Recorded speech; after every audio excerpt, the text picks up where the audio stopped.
نحمده ونصلي على رسوله الكريم اما بعد فاعوذ باللہ من الشیطان الرجیم بسم اللہ الرحمن الرحیم۔ ایک بھائی نے پوچھا ہے کہ جانور کی دم اگر تھوڑی سی کٹی ہوئی ہو تو اس جانور کی قربانی جائز ہے یا نہیں ہے، اس کے بارے میں تفصیل سے بتا دیجئے۔ اس سوال کا جواب یہ ہے کہ جانور کی دم تہائی سے کم کٹی ہوئی ہو، اردو میں دم کہتے ہیں، اور سریکی دے وچ پچھا دن۔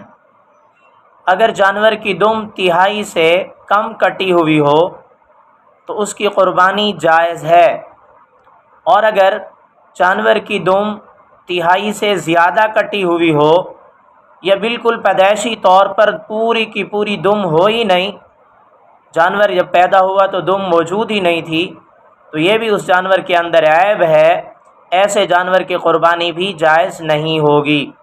مزید مسائل کے لیے یا خوابوں کی تعبیرات کے لیے یا وظائف کے لیے آپ کمنٹس کے اندر اپنے سوالات پوچھ سکتے ہیں۔